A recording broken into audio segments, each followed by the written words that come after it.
But we're bringing it back home specifically to this conversation of airport naming rights. Joe Schwieterman is a professor in the School of Public Service and the director of the Chaddock Institute for Metropolitan Development. He's also the president of the Transportation Research Forum here in Chicago. And so we're so excited that we're always able to kind of pull on him for things that have to do with this particular industry. What are your thoughts on O'Hare and Midway maybe having some wings inside of them or some other things connected to them that get sold off in terms of the naming rights?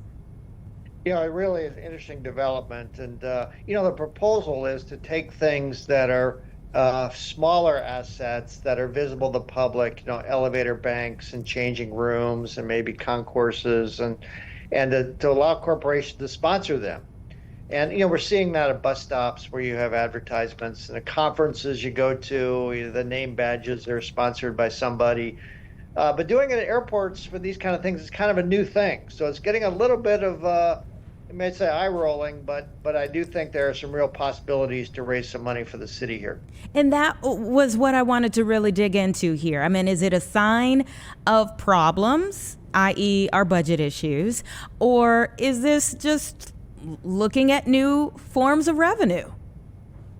I think it's the latter. We've been following O'Hare really carefully in the last 6 months because something special is happening out there. Both United and American want to expand. Mm-hmm. And recently, as 2 years ago, it wasn't so clear O'Hare was going to be on the A list of hubs to grow.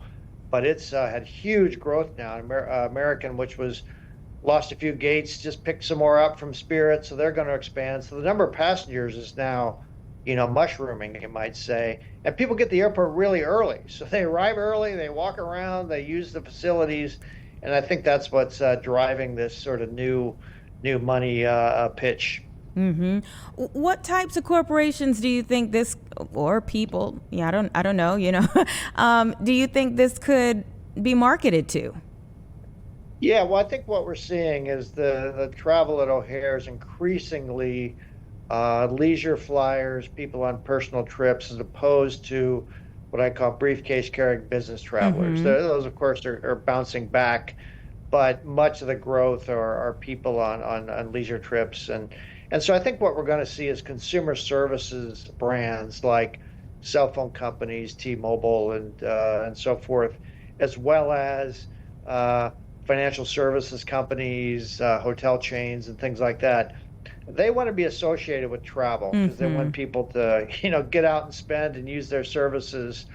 And they also have, TV advertising and so forth, or print advertising isn't what it used to be. So they want to be out there in the public. I think they'll be lining up for this. Whether they're going to pay a lot remains to be seen, because this is kind of a new thing.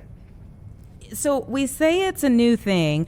Are there any other airports that you know of that have already I feel like there's an airport in Florida. Is it Miami's airport that has already done this? Yeah, we are seeing that around the country, but mostly are larger areas. Well, there'll be like a food court or an amenity.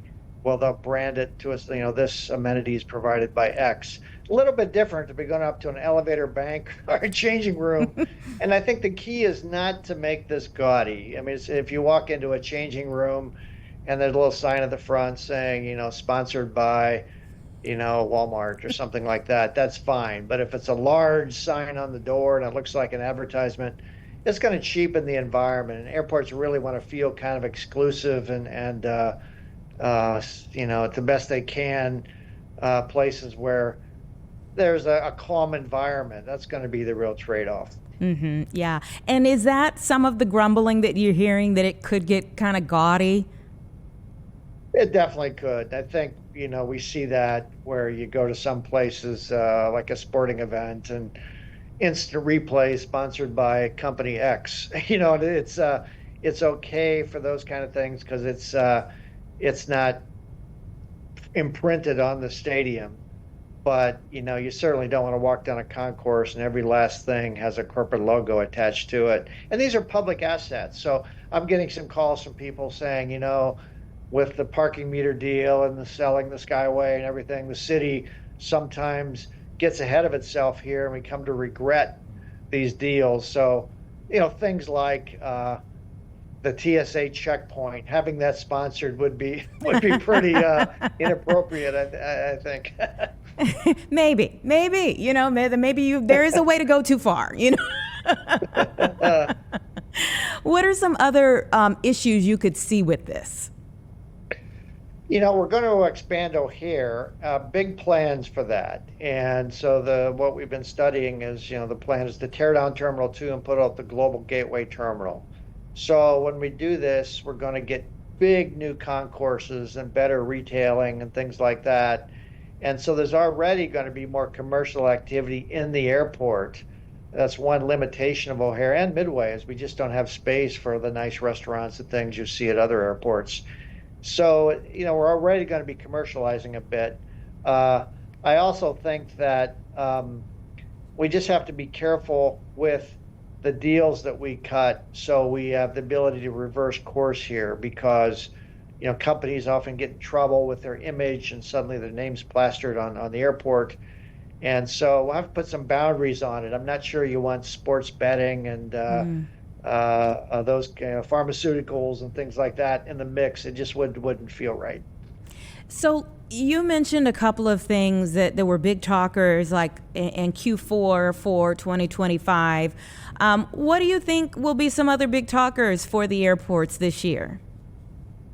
Well, a couple exciting things are happening. I mean, Southwest just announced an expansion too at Midway. So in our study, we're saying Midway's got some extra capacity because Southwest went through this whole corporate restructuring and they cut capacity, and now they're bouncing back at Midway.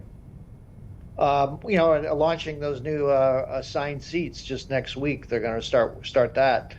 And so we're going to have 3 hub operators are growing at once.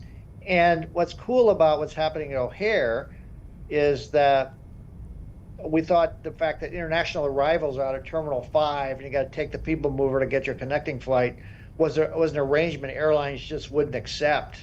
In fact, that's why we want to rebuild, create the global terminal, so you don't have to go outside, ride a train to connect the flight. But airlines have figured out that passengers are willing to do that. So international flying is growing. So this summer is going to be really, really exciting. A lot of new flights to Europe, and believe me, there's advertisements pasted all over those people movers. I'm sure they will. I'm sure they will. Thank you so much for your time. Always enjoy having you here.